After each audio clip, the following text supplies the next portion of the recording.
नमस्कार दोस्तों, आज आपको YouTube चैनल भक्ति ज्ञान में आपका स्वागत है। दोस्तों आज हम हिंदी में संपूर्ण रामायण सार आपको बताएंगे जो आपको काफी अच्छा लगेगा। रामायण एक प्राचीन हिंदू महाकाव्य है जिसे महर्षि वाल्मीकि ने संस्कृत में रचा था। ये रामायण कथा सुनने और पढ़ने से पुण्य देने वाली है। ये कथा लोकों में प्रसिद्ध होगी और युगों तक अमर रहेगी। जो इसे सुनते या पढ़ते हैं वे पापों से मुक्त होते हैं और धर्म में स्थिर रहते हैं। यह प्रभु श्री राम के जीवन, उनके आदर्शों, संघर्षों और विजय की कथा है। यह आपके मन को शांत करेगा, आपका तनाव दूर होगा। दोस्तों, ये रामायण सार आपको अच्छा लगे तो कृपया हमारे चैनल को सब्सक्राइब, लाइक और शेयर जरूर करें। तो दोस्तों ये चलिए शुरू करते हैं। रामायण कुल 7 कांडों अर्थात 7 भागों में लिखी गई है। 1. बालकांड, जिसमें श्रीराम का जन्म, बाल्यकाल, विश्वामित्र के साथ वनगमन और सीता स्वयंवर तक की कथा का वर्णन किया गया है। 2. अयोध्याकांड, राजतिलक की तैयारी, कैकेयी का वरदान, राम का वनवास तक की कथा का वर्णन किया गया है। 3. अरण्यकांड, वनवास के दौरान घटनाएं, शूर्पणखा, सीताहरण तक की कथा का वर्णन किया गया है। 4. किष्किंधाकांड, हनुमान से भेद, सुग्रीव से मित्रता, बालीवध तक की कथा का वर्णन किया गया है। 5. सुंदरकांड, हनुमान की लंका यात्रा और सीता जी से भेद तक की कथा का वर्णन किया गया है। 6. युद्धकांड अर्थात लंकाकांड, श्रीराम और रावण का युद्ध, रावण वध, सीता की अग्नि परीक्षा तक की कथा का वर्णन किया गया है। 7. उत्तरकांड, अयोध्या लौटना, राज्याभिषेक, सीता का वनवास और राम का अंत तक की कथा का वर्णन किया गया है। तो शुरू करते हैं रामायण बालकांड भाग 1। ये रामायण एक ऐसा पवित्र इतिहास है जिसमें धर्म, नीति और सदाचार का वर्णन है। इसमें भगवान श्रीराम की कथा है जो सद्गुणों से पूर्ण और लोगों के लिए आदर्श हैं। वे बल, बुद्धि, सत्य, धर्म, कृपा, तप और धैर्य जैसे गुणों से संपन्न हैं। वे वेदों को जानने वाले, अस्त्र शस्त्रों में निपुण, सभी जीवों पर दया करने वाले और सत्य वचन बोलने वाले हैं। उनका शरीर सुंदर, कांतियुक्त और बलिष्ठ है। वे शत्रु को जीतने वाले और विद्वानों के पूजनीय हैं। वे विनम्र, ज्ञानी, गुरुजनों के आज्ञाकारी और सबके हितचिंतक हैं। यशस्वी, धैर्यवान, शुद्ध अंतःकरण वाले और परम पराक्रमी हैं। अपने वचनों में सच्चे, धर्म का पालन करने वाले और शत्रुओं को परास्त करने वाले हैं। वे क्षत्रिय धर्म का पालन करने वाले, जन कल्याण में रत और सबके प्रिय हैं। वे कभी असत्य नहीं बोलते, अपने वचनों के दृढ़ हैं। वे धर्म के मार्ग पर चलते हैं और किसी भी परिस्थिति में धर्म से नहीं हटते। वे ब्रह्मचारी जीवन का आदर करते हैं और सदैव मर्यादा में रहते हैं। वे जैसे अपने माता पिता के लिए प्रिय हैं वैसे ही अपनी प्रजा के लिए भी हैं। वे अपने शत्रुओं पर विजय प्राप्त करने में सक्षम हैं, लेकिन कभी घमंड नहीं करते। वे सभी के साथ समान व्यवहार करते हैं, चाहे मित्र हो, शत्रु या तटस्थ। वे न्यायप्रिय हैं और सदा प्रजा की भलाई के लिए कार्य करते हैं। वे युद्ध में पराक्रमी और शांति में सौम्य हैं। वे श्रीवास्तव कुल के गौरव हैं और रघुकुल का दीपक हैं। वे दशरथ के सबसे बड़े पुत्र हैं, उनका नाम है राम। उनके 3 भाई हैं, भरत, लक्ष्मण और शत्रुघ्न, सभी गुणों में समान हैं। लक्ष्मण सदा राम के साथ रहते हैं, जैसे छाया शरीर के साथ रहती है। भरत और शत्रुघ्न भी परस्पर अत्यंत प्रेम करते हैं। चारों भाइयों में आपसी प्रेम और सेवा का भाव अनूठा है। ये कथा इन महान पुरुषों के जीवन की है जो हमें धर्म और मर्यादा का मार्ग दिखाते हैं। इस रामायण को महर्षि वाल्मीकि ने रचा है। ये सुनने और पढ़ने से पुण्य देने वाली है। ये कथा लोकों में प्रसिद्ध होगी और युगों तक अमर रहेगी। जो इसे सुनते या पढ़ते हैं वे पापों से मुक्त होते हैं और धर्म में स्थिर रहते हैं। एक बार महर्षि वाल्मीकि अपने आश्रम में बैठे थे। उनके मन में एक विचार आया, इस संसार में सबसे उत्तम पुरुष कौन है? जो सत्यवादी हो, धर्मपरायण हो, कर्तव्यों का पालन करता हो और सबके हित में कार्य करता हो। जो बलवान हो, ज्ञानी हो और विनम्र स्वभाव वाला हो। जो क्रोध पर नियंत्रण रखता हो, दानी हो और सबको प्रिय लगता हो। जो सद्गुणों से युक्त हो और जिसमें कोई दोष न हो। ऐसे पुरुष की खोज में वाल्मीकि ऋषि महर्षि नारद से मिलने गए। उन्होंने नारद जी से वही प्रश्न पूछा, ऐसा उत्तम पुरुष कौन है? नारद जी ने उत्तर दिया, ऐसे पुरुष है अयोध्या के राजा दशरथ के पुत्र राम। वे धर्म, शौर्य, सत्य और करुणा का स्वरूप हैं। वे प्रजा के प्रति अत्यंत स्नेह रखते हैं और सदा न्याय करते हैं। वे यशस्वी, धैर्यवान और प्रजा के प्रिय हैं। वे युद्ध में पराक्रमी और शांति में सौम्य हैं। वे अपने वचनों के सच्चे हैं और किसी पर अन्याय नहीं करते। वे पिताजी दशरथ के आज्ञाकारी पुत्र हैं। उनका स्वरूप ऐसा है कि जिसने उन्हें देखा वह उन्हें भूल नहीं पाया। वे अपने भाइयों से स्नेह करते हैं और प्रजा के लिए सदा सजग रहते हैं। नारद जी ने कहा, उनके जीवन की कथा अद्भुत और पुण्यदायक है। फिर नारद जी ने संक्षेप में राम कथा का वर्णन किया। राम का जन्म हुआ, वे वन गए, राक्षसों का वध किया। उनकी पत्नी सीता रावण द्वारा हर ली गईं। राम ने वानरों की सहायता से लंका पर चढ़ाई की। रावण का वध करके सीता को वापस लाए। वे राज्य के योग्य थे और उन्होंने न्यायपूर्वक शासन किया। नारद जी की बातों को सुनकर वाल्मीकि ऋषि अत्यंत आनंदित हुए। उन्होंने निश्चय किया कि वे इस दिव्य कथा को काव्य रूप में लिखेंगे और इसी से रामायण की रचना आरंभ हुई। एक दिन वाल्मीकि ऋषि अपने शिष्य भरद्वाज के साथ तमसा नदी के किनारे गए। वहां का शांत और निर्मल वातावरण देखकर वे बहुत प्रसन्न हुए। वे नदी के पास बैठकर ध्यान में लीन हो गए। उसी समय उन्होंने एक सुंदर क्रौंच पक्षी के जोड़े को देखा। वे प्रेम में मग्न होकर उड़ते हुए आनंदित हो रहे थे। तभी एक शिकारी ने उन पक्षियों में से एक को बाण मारकर मार डाला। मारा गया पक्षी गिर पड़ा और उसका जोड़ीदार अत्यंत दुखी होकर विलाप करने लगा। ये दृश्य देखकर ऋषि वाल्मीकि को बहुत दुख हुआ। वे अत्यंत करुणा से भर उठे और उनके मुख से स्वतः एक श्लोक निकल पड़ा। हे शिकारी, तूने प्रेम में मग्न पक्षी को मारा है, इसलिए तू कभी भी शांति नहीं पाएगा। ये पहला श्लोक वाल्मीकि के मुख से भाववश निकला, जिसमें छंद और लयबद्धता थी। उन्होंने आश्चर्य से सोचा कि यह मेरे मन में कहाँ से उत्पन्न हुआ। वे आश्रम लौट आए और तब ब्रह्मा जी प्रकट हुए। ब्रह्मा जी ने कहा, हे वाल्मीकि, यह श्लोक ईश्वर की प्रेरणा से निकला है। अब तुम राम की कथा को इसी छंद में लिखो। राम के जीवन की जो घटनाएं नारद से सुनी है, वे सब तुम्हारे हृदय में स्थिर रहेंगी। तुम जिस प्रकार लिखोगे वही सत्य और लोक कल्याणकारी होगा। ये कहकर ब्रह्मा जी अंतर्ध्यान हो गए। तब वाल्मीकि ऋषि ने निश्चय किया कि वे रामकथा को छंदबद्ध रूप में संपूर्ण रूप से लिखेंगे। ब्रह्मा जी की आज्ञा से वाल्मीकि ऋषि ने राम की कथा लिखनी शुरू की। उन्होंने ध्यानमग्न होकर राम, लक्ष्मण, सीता और रावण आदि पात्रों को देखा। उन्होंने राम के संपूर्ण जीवन, जन्म से लेकर राज्याभिषेक तक मन ही मन देखा। फिर उन्होंने उन घटनाओं को छंदबद्ध करने का विचार किया। उन्होंने उस छंद का नाम श्लोक रखा, जो करुणा से उत्पन्न हुआ था। उन्होंने पहले 24,000 श्लोकों में संपूर्ण रामकथा को बांधा। इस काव्य को रामायण नाम दिया गया, अर्थात राम की कथा। उन्होंने इसमें 7 कांड बनाए: बालकांड, अयोध्याकांड, अरण्यकांड, किष्किंधाकांड, सुंदरकांड, युद्धकांड और उत्तरकांड। फिर उन्होंने अपने 2 शिष्यों लव और कुश को ये काव्य सिखाया। लव और कुश बाल्यकाल से ही बुद्धिमान, विनम्र और मधुर स्वर वाले थे। वे रामायण को बहुत सुंदरता से गाते थे और सुनने वाले मोहित हो जाते थे। वाल्मीकि ने उन्हें संपूर्ण कथा सिखाकर राम की लीलाओं को जन जन तक पहुंचाने का कार्य सौंपा। वे दोनों भाई तीर्थों, नगरों और सभाओं में रामकथा गाने लगे। उनकी मधुर वाणी सुनकर सभी लोग मंत्रमुग्ध हो जाते थे और उन्हें आशीर्वाद देते थे। इस प्रकार वाल्मीकि कृत रामायण का प्रचार हुआ और यह महाकाव्य अमर हो गया। प्राचीन काल में गंगा के किनारे एक सुंदर नगरी थी, अयोध्या। यह नगरी कौशल देश की राजधानी थी, जिसे इक्ष्वाकु वंश के राजा माधाता ने बसाया था। नगर बहुत ही सुव्यवस्थित, समृद्ध और धन धान्य से पूर्ण थी। वहां चौड़ी सड़कें थीं, सुगंधित बाग बगीचे थे और हर ओर सुख शांति थी। राजमहल बहुत भव्य था, जिसे देखकर लोग मोहित हो जाते थे। वहां के निवासी धर्मपरायण, दयालु, सत्यवादी और शीलवान थे। ब्राह्मण वेदों के ज्ञाता थे, क्षत्रिय वीर और नीति में निपुण थे। वैश्य व्यापार और खेती में निपुण थे, शूद्र सेवा में लगे रहते थे। सभी वर्ण अपने अपने धर्म का पालन करते थे और एक दूसरे के प्रति सद्भाव रखते थे। नगर में कोई रोगी, दुखी या दरिद्र नहीं था। सब लोग प्रसन्नचित्त, संतुष्ट और राजा से प्रेम करने वाले थे। अयोध्या के राजा थे महाराज दशरथ, जो धर्म के रक्षक और सत्य के मार्ग पर चलने वाले थे। वे बहुत पराक्रमी, ज्ञानी और प्रजा के लिए पिता समान थे। उनके पास बलशाली सेना, तेजस्वी मंत्री और शुभचिंतक मित्र थे। वे चारों वेदों में निपुण, यज्ञों में रुचि रखने वाले और ब्राह्मणों के संरक्षक थे।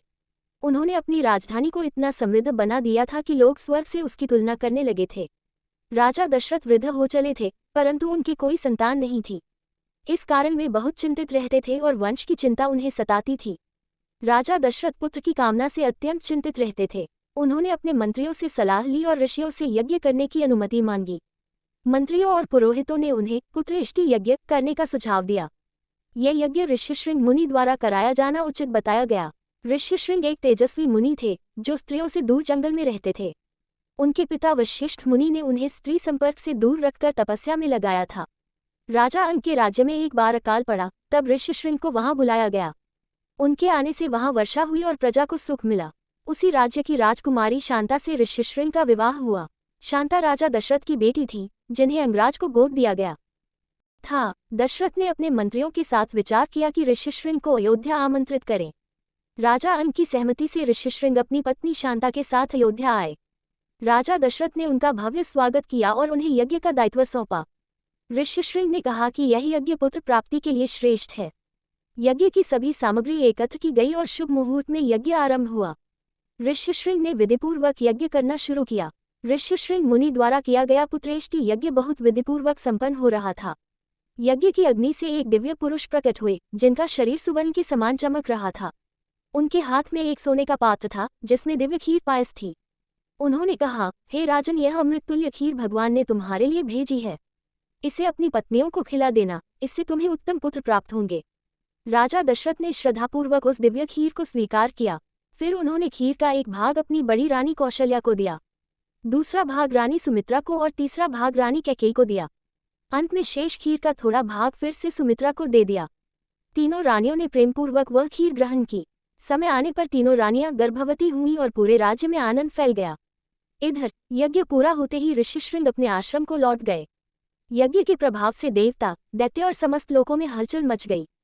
स्वर्ग में इंद्रादि देवताओं ने ब्रह्मा जी से प्रार्थना की, हे ब्रह्मा, रावण दिन प्रतिदिन अत्याचार कर रहा है, उसका अंत कब होगा? ब्रह्मा जी ने कहा, रावण ने देव, दानव, गंधर्व आदि से अजय होने का वर मांगा था, लेकिन उसने मनुष्यों और वानरों को तुच्छ समझकर उनसे रक्षा का वर नहीं मांगा। तब भगवान विष्णु ने ये निश्चय किया, मैं मनुष्य रूप में अयोध्या के राजा दशरथ के घर जन्म लूंगा और रावण का अंत करूंगा। ये सुनकर सभी देवता प्रसन्न हो गए और भगवान विष्णु की जय बोलने लगे। सभी देवता अत्याचारी रावण से पीड़ित होकर भगवान विष्णु से रक्षा की प्रार्थना कर रहे थे। भगवान विष्णु ने उन्हें आश्वासन दिया कि वे स्वयं मनुष्य रूप में अवतार लेंगे। भगवान विष्णु ने कहा, मैं दशरथ की रानी कौशल्या के गर्भ से जन्म लूंगा। तब सभी देवताओं ने वानर रूप में अवतार लेने का संकल्प किया। उन्होंने सोचा कि जब भगवान पृथ्वी पर अवतरित होंगे तो उन्हें साथ देने के लिए बलवान वानर सेना की आवश्यकता होगी।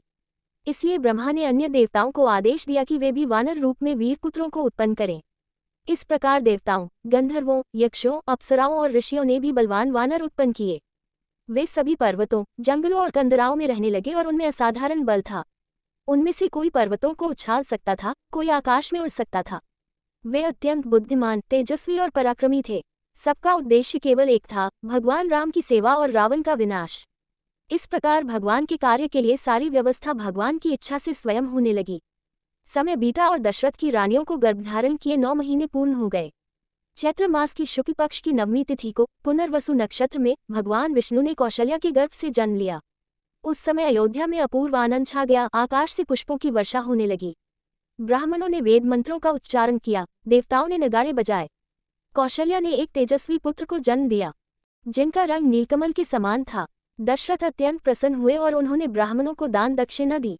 उसी समय रानी कैकेयी ने भी एक सुंदर पुत्र को जन्म दिया, उसका नाम भरत रखा गया। फिर रानी सुमित्रा ने 2 जुड़वा पुत्रों को जन्म दिया, लक्ष्मण और शत्रुघ्न। पूरे अयोध्या में उत्सव मनाया गया, घर घर दीप जलाए गए और लोग नाचने गाने लगे थे। राजा दशरथ ने पुत्र जन्म के उपलक्ष्य में अन्नदान, वस्त्रदान और गोदान जैसे पुण्य कार्य किए। उन चारों राजकुमारों का पालन पोषण बड़े प्रेम और विधिपूर्वक होने लगा।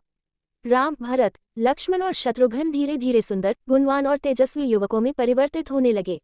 लक्ष्मण को राम से विशेष स्नेह था, वे सदा उनके साथ रहते थे। उसी प्रकार शत्रुघ्न भरत के बहुत प्रिय थे और उनका साथ नहीं छोड़ते थे। इस प्रकार चारों राजकुमारों का बचपन प्रेम, ज्ञान और धर्म के वातावरण में बीता। चारों राजकुमार धीरे धीरे बड़े होने लगे और उनके गुणों की चर्चा नगर भर में फैलने लगी। वे वेदों, शस्त्र विद्या, नीति और धर्म का अध्ययन करने लगे। विशेष रूप से राम सभी में श्रेष्ठ थे। वे सत्यवादी, विनम्र, तेजस्वी और वीर थे। भरत भी धर्मप्रिय, विनयी और सबका सम्मान करने वाले थे। लक्ष्मण राम के अनन्य भक्त थे और सदा उनके साथ रहते थे जैसे शरीर के साथ प्राण। शत्रुघ्न भरत के प्रति उसी प्रकार प्रेम रखते थे और हर समय उनके साथ रहते थे। चारों भाई आपस में अत्यंत स्नेहपूर्वक रहते थे और एक दूसरे का आदर करते थे। सभी अयोध्यावासी राम के गुणों से बहुत प्रसन्न रहते थे। वे कहते, राम में राजा दशरथ जैसे ही धर्म और नीति की छाया है। राम कभी झूठ नहीं बोलते, क्रोध नहीं करते, सबकी सहायता करते हैं। वे धनुर्विद्या में निपुण थे और बल में किसी से कम नहीं थे। वे गुरुजनों की सेवा, माता पिता की आज्ञा और प्रजा की भलाई को अपना धर्म मानते थे। इस प्रकार चारों राजकुमार शौर्य, नीति, प्रेम और विनय के प्रतीक बन गए। अयोध्या का हर व्यक्ति उन्हें देखकर हर्षित हो उठता था और ईश्वर को धन्यवाद देता था। जब राम को ताड़का राक्षसी के विषय में सब कुछ ज्ञात हो गया, तब उन्होंने युद्ध के लिए कमर कस ली। विश्वामित्र मुनि ने कहा, हे राम, निडर होकर इस राक्षसी का वध करो, यही धर्म है। फिर उन्होंने राम को बल, साहस और धर्म की मर्यादा की बातें बताईं। तभी ताड़का का आगमन हुआ, उसकी गरज से पूरा वन कांप उठा। वह विशालकाय शरीर वाली, भयंकर आवाज निकालती हुई पेड़ों को उखाड़कर फेंकने लगी। उसने राम और लक्ष्मण को देखकर पत्थर और वृक्षों से उन पर आक्रमण किया। राम ने उसे रोकने के लिए पहले बाण चलाए, जिससे वह घायल हो गई। वह और अधिक क्रोधित हो गई और माया से आकाश में अदृश्य होकर वार करने लगी। विश्वामित्र बोले, हे राम, देर मत करो, इसका तुरंत वध करो। तब राम ने एक तीव्र बाण चलाया जो उसके हृदय में जाकर लगा। ताड़का जोर से चिल्लाए और धरती पर गिर पड़ी, उसकी मृत्यु हो गई। आकाश से देवताओं ने पुष्प वर्षा की और रामचंद्र जी की जय कहा। ऋषियों ने प्रसन्न होकर राम की प्रशंसा की और आशीर्वाद दिए। राम और लक्ष्मण ने विश्वामित्र मुनि के साथ उस वन को धर्मभूमि बना दिया। ताड़का के वध के बाद ऋषियों और देवताओं ने राम की भूरी भूरी प्रशंसा की। उन्होंने कहा, हे राम, तुमने धर्म की रक्षा की है, अब हम निर्भय होकर यज्ञ कर सकते हैं। विश्वामित्र मुनि ने प्रसन्न होकर राम और लक्ष्मण को दिव्य अस्त्र शस्त्र प्रदान किए। ये अस्त्र देवताओं से प्राप्त थे, जैसे अग्नि, वायु, वरुण, इंद्र आदि के अस्त्र। मुनि ने राम को उनके नाम, प्रयोग विधि और नियंत्रण की शिक्षा दी। राम ने विनम्रता से सब अस्त्रों को ग्रहण किया और उन्हें अपने भीतर समाहित कर लिया। उन अस्त्रों ने स्वयं आकर राम को प्रणाम किया और कहा, हे प्रभु, हम आपके आदेश की प्रतीक्षा करेंगे। राम ने उन्हें आशीर्वाद दिया और कहा, समय आने पर मैं तुम्हें स्मरण करूंगा। इसके बाद मुनि उन्हें लेकर यज्ञस्थल की ओर चल पड़े। रास्ते में उन्होंने राम को कई ज्ञानवर्धक बातें सिखाईं, धर्म, संयम, ब्रह्मचर्य आदि की महिमा बताई। जब वे यज्ञ स्थान पहुंचे तो वहां ऋषि मुनि पहले से यज्ञ की तैयारी कर रहे थे। सभी ने राम और लक्ष्मण को देखकर हर्ष प्रकट किया। फिर विश्वामित्र बोले, अब ये यज्ञ 7 दिन तक चलेगा। राम और लक्ष्मण इसकी रक्षा करेंगे। सबने उनका स्वागत किया और राम को देखकर आश्वस्त हुए कि अब राक्षसों से डर नहीं रहेगा। राम और लक्ष्मण यज्ञ स्थल की रक्षा करने के लिए जागते रहते और सजग रहते। ऋषि मुनि शांत भाव से यज्ञ कर रहे थे और 7 दिन बीत गए। 8वें दिन जैसे ही यज्ञ का मुख्य भाग शुरू हुआ, आकाश में अंधकार छा गया। भयानक ध्वनि के साथ 2 राक्षस आ पहुंचे, मारीच और सुबाहु। उनके साथ अनेक और भी राक्षस थे जो आकाश से मांस, रक्त और हड्डियां बरसाने लगे। यज्ञ स्थल पर भगदड़ मच गई, लेकिन राम और लक्ष्मण अडिग खड़े रहे। राम ने धनुष उठाया और मारीच पर एक दिव्य बाण चलाया। वह बाण मारीच को 100 योजन दूर समुद्र के पार फेंक कर ले गया, लेकिन उसने उसे मारा नहीं। फिर राम ने सुबाहु को एक और बाण से मार गिराया। बाकी राक्षसों को लक्ष्मण ने अपने तीव्र बाणों से पराजित कर दिया। कुछ मारे गए, कुछ घायल हुए और बाकी भाग खड़े हुए। पूरा यज्ञ स्थल सुरक्षित हो गया और यज्ञ निर्विघ्न पूर्ण हुआ। देवताओं ने आकाश से फूल बरसाए और ऋषियों ने रामचंद्र जी की जय पुकारा।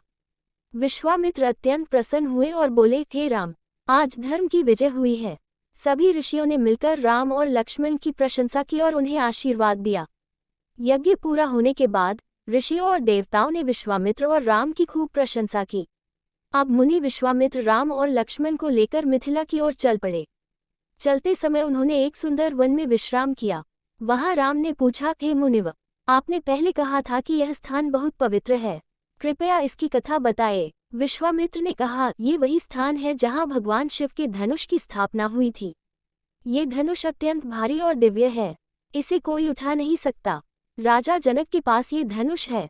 एक बार उन्होंने घोषणा की थी कि जो भी इस धनुष को उठाकर उसकी प्रत्यंचा चढ़ा सकेगा, उसी से वे अपनी पुत्री सीता का विवाह करेंगे। अब तक कोई भी राजा या वीर इस धनुष को हिला तक नहीं सका है। अब हम वहीं चल रहे हैं, राजा जनक की नगरी मिथिला। मुझे विश्वास है राम उस धनुष को न केवल उठा सकते हैं, बल्कि उसे चढ़ाकर सबको चकित कर देंगे। राम और लक्ष्मण विनम्र होकर सब सुनते रहे और मुनि के साथ आगे बढ़ते गए। इस प्रकार वे सभी आगे चलकर मिथिला पहुंचने वाले थे। विश्वामित्र मुनि राम और लक्ष्मण को लेकर आगे बढ़े और मार्ग में एक सुंदर नदी के तट पर पहुंचे। उन्होंने वहां रुककर राम को एक पवित्र कथा सुनाई। उन्होंने कहा, हे राम, ये वो स्थान है जहां एक बार गंगा जी की उत्पत्ति हुई थी। ये कथा बहुत पुरानी है, जब भागीरथ ने कठिन तप करके गंगा को स्वर्ग से धरती पर बुलाया था। गंगा के वेग को थामने के लिए भगवान शिव ने उसे अपनी जटाओं में समा लिया था। बाद में शिवजी ने गंगा को धीरे धीरे धरती पर प्रवाहित किया, जिससे सगर के पुत्रों का उद्धार हो सका। यह नदी वही पवित्र गंगा है जिसे भागीरथी भी कहा जाता है। जो भी इसका दर्शन करता है वह पवित्र हो जाता है। राम और लक्ष्मण ने मुनि की आज्ञा से गंगा स्नान किया और आचमन कर पूजा की। फिर वे सभी आगे की यात्रा पर निकल पड़े। मार्ग में उन्होंने कई आश्रम देखे, कई ऋषियों से भेंट की और अनेक धार्मिक स्थल देखे। अंततः वे मिथिला नगरी के निकट पहुंचे, जहां जनक राजा का सुंदर नगर स्थित था। राम, लक्ष्मण और विश्वामित्र मुनि मिथिला नगरी के निकट पहुंचे। नगर के बाहर एक सुंदर आश्रम में उन्होंने विश्राम किया।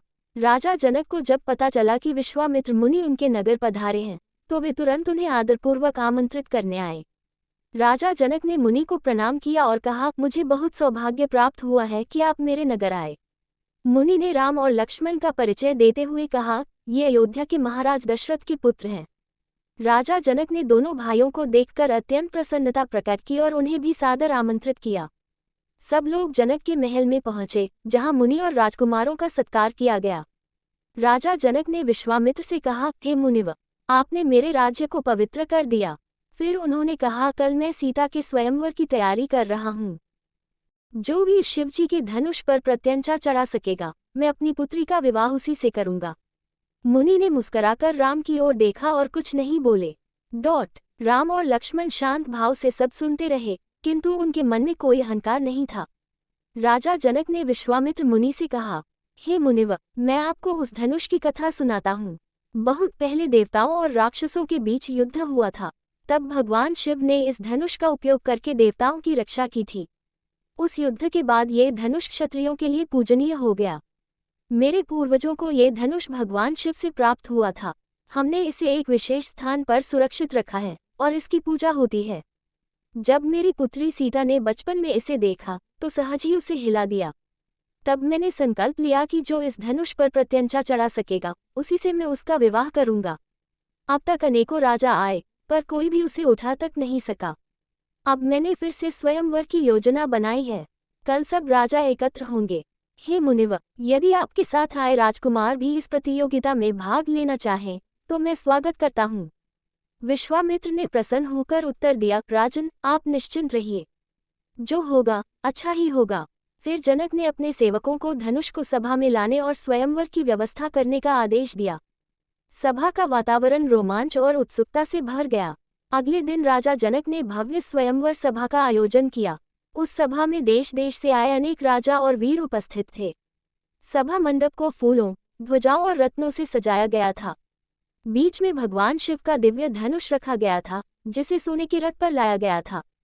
सभी राजा उस धनुष को देखकर आश्चर्यचकित हो गए। वह बहुत भारी और विशाल था।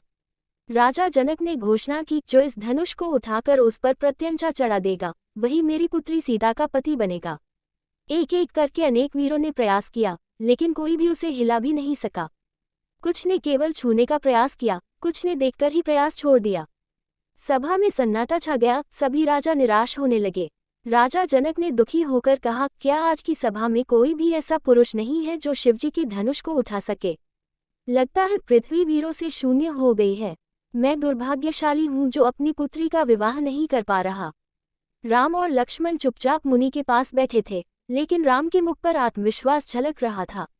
विश्वामित्र मुनि मुस्कुराए और बोले, हे राम, अब तुम आगे बढ़ो और इस धनुष को उठाओ। राम उठे, सभा में प्रवेश किया। सभी ने उन्हें देखा। उनका तेज अद्भुत था।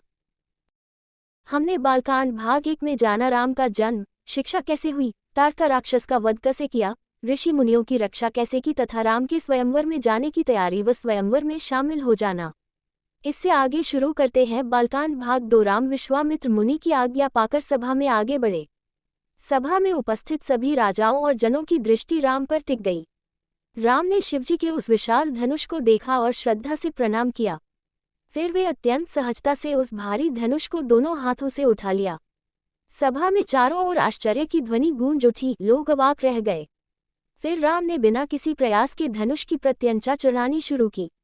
जैसे ही उन्होंने उसे पूरी तरह मोड़ा, वह धनुष एक जोरदार आवाज के साथ टूट गया। वह ध्वनि आकाश में गूंजी। ऐसा प्रतीत हुआ मानो बिजली कड़क रही हो।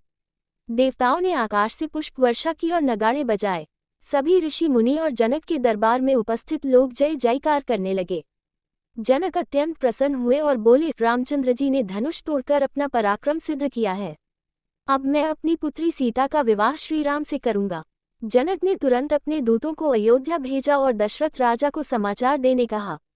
राम शांत और विनम्र भाव से खड़े रहे। उनके मुख पर तेज और करुणा दोनों थी। जब राम ने धनुष तोड़ा तो सभा में उपस्थित सभी राजा आश्चर्यचकित और कुछ ईर्ष्यालु भी हो गए।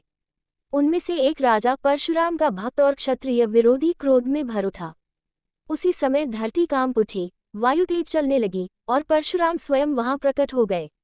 उनके हाथ में धनुष और फरसा था और आंखों में अग्नि जैसा तेज। उन्होंने गरजते हुए पूछा, किसने भगवान शिव के धनुष को तोड़ा? सभा में सन्नाटा छा गया। सभी भयभीत हो उठे। राम ने विनम्रता से आगे बढ़कर उन्हें प्रणाम किया और शांत स्वर में कहा, भगवान, मैंने आपकी अनुमति के बिना धनुष उठाया, यदि भूल हुई है तो क्षमा करें। परशुराम ने उनकी ओर देखा और बोले, तुम्हारा साहस प्रशंसनीय है, पर मैं तुम्हारा परीक्षा लूंगा। उन्होंने राम को एक और धनुष दिया और कहा, इसे उठाओ और प्रत्यंचा चढ़ाओ। राम ने उस धनुष को भी सरलता से उठाया और प्रत्यंचा चढ़ा दी। ये देखकर परशुराम चकित हो गए। वे समझ गए कि राम कोई साधारण मनुष्य नहीं है। उनका क्रोध शांत हो गया और उन्होंने राम की प्रशंसा की। उन्होंने कहा, हे राम, मैं जान गया कि तुम श्रीहरि के अवतार हो। मैं अब तपस्या के लिए वापस लौटता हूँ। परशुराम वहां से अंतर्धान हो गए और सभा में फिर उत्सव का माहौल छा गया। परशुराम के जाने के बाद राजा जनक ने राम और लक्ष्मण को आशीर्वाद दिया। उन्होंने कहा, हे राम, तुमने शिव के धनुष को तोड़कर अद्भुत पराक्रम दिखाया है। अब मैं तुमसे अपनी पुत्री सीता का विवाह कर रहा हूँ, जो तुम्हारे साथ अपने जीवन का संकल्प लेने के लिए तैयार है। राम ने विनम्रता से राजा जनक का आभार व्यक्त किया और कहा, हे राजन, मैं सदैव आपकी सेवा में रहूंगा। तब जनक ने सीता को बुलाया और कहा, पुत्री, तुम अब श्रीराम से विवाह के लिए तैयार हो। सीता ने शील और सम्मान के साथ अपने पिता के आदेश को स्वीकार किया और राम की ओर कदम बढ़ाया। दोनों के बीच एक गहरा और शांत प्रेम था, जो उन्होंने एक दूसरे की आंखों में देखा। सीता ने राम के चरणों में प्रणाम किया और राम ने उसे अपने साथ जीवन भर के लिए स्वीकार किया। विवाह की तैयारियां पूरी होने लगीं और समस्त अयोध्या, मिथिला तथा आसपास के राज्य में खुशी का माहौल बन गया। राजा जनक ने राम और सीता का विवाह बड़े धूमधाम से करने की योजना बनाई। राजा ने दूतों को अयोध्या भेजा ताकि दशरथ को इस शुभ समाचार से अवगत करवा सके। अयोध्या में भी यह समाचार सुनकर सब लोग अत्यंत खुश हुए और राजमहल में उत्सव का माहौल बन गया। राजा जनक ने अपने दूतों को आज्ञा दी कि वे शीघ्र अयोध्या जाकर राजा दशरथ को विवाह का निमंत्रण दें।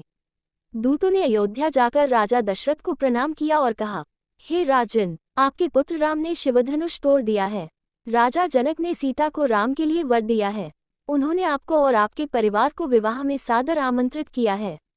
ये सुनकर राजा दशरथ अत्यंत प्रसन्न हुए और तुरंत विवाह की यात्रा की तैयारी करने लगे। वे चारों भाइयों के साथ भरत, शत्रुघ्न, मंत्रीगण और गुरु वशिष्ठ के साथ मिथिला के लिए रवाना हुए। मार्ग में नगर नगर में उत्सव मनाया गया। लोग दशरथ और उनके पुत्रों के दर्शन के लिए उमड़ पड़े। उधर मिथिला में राजा जनक ने सभी व्यवस्थाएं भव्य रूप से की थीं। जैसे ही दशरथ मिथिला पहुंचे, जनक ने स्वयं द्वार पर आकर उनका स्वागत किया। दोनों राजाओं ने एक दूसरे का आलिंगन किया और प्रेमपूर्वक कुशल समाचार पूछा। जनक ने कहा, मुझे सौभाग्य मिला है कि मेरी पुत्री सीता राम जैसी विभूति को मिली है। दशरथ ने उत्तर दिया, मुझे भी यही गर्व है कि राम को ऐसी पुण्यशील कन्या पत्नी रूप में मिली। दोनों राजाओं में परस्पर आदर, प्रेम और विश्वास का भाव था। विवाह की तिथि निश्चित कर दी गई। फिर विवाह मंडप सजाया जाने लगा और चारों ओर मंगल ध्वनि गूंजने लगी।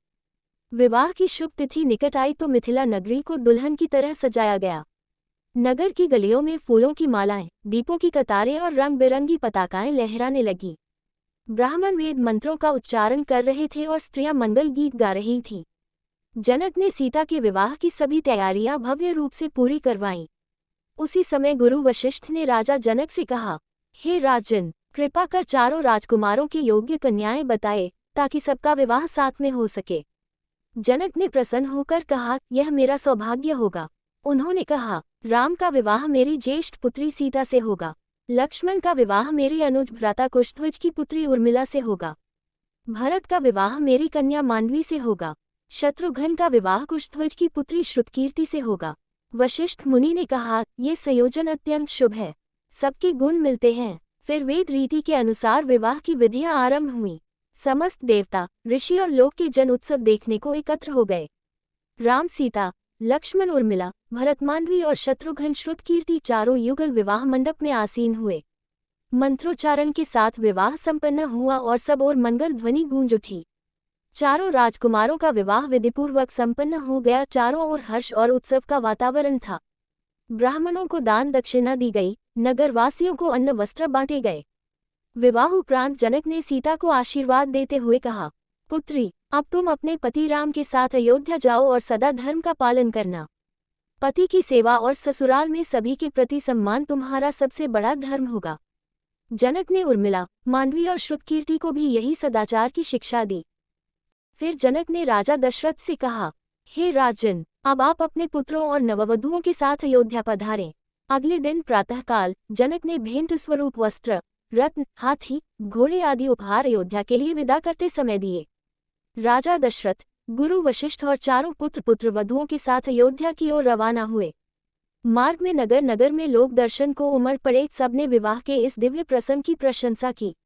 अयोध्या पहुंचते ही नगरवासियों ने दीप जलाकर पुष्पवर्षा कर स्वागत किया। महाराज दशरथ ने समस्त नगर को दान दक्षिणा दी और उत्सव कई दिनों तक चलता रहा। अयोध्या की गलियां हर्षोल्लास और मंगल गान से भर गईं। राम और सीता का युग सबके लिए आदर्श बन गया। राम और सीता सहित चारों राजकुमार और उनकी पत्नियां अयोध्या पहुंच चुकी थीं। समस्त अयोध्यावासी अत्यंत प्रसन्न थे और राजमहल में उत्सवों का क्रम जारी था।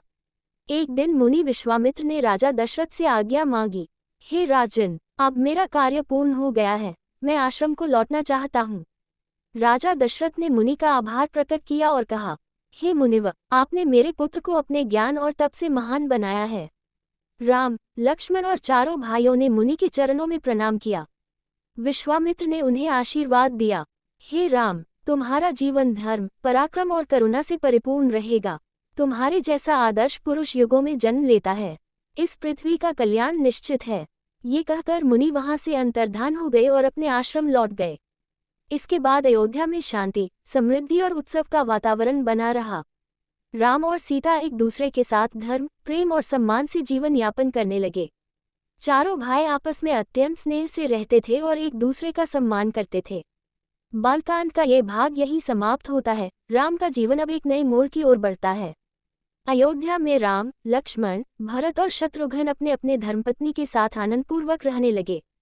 महाराज दशरथ अपने चारों पुत्रों को देखकर अत्यंत संतुष्ट और प्रसन्न रहते थे।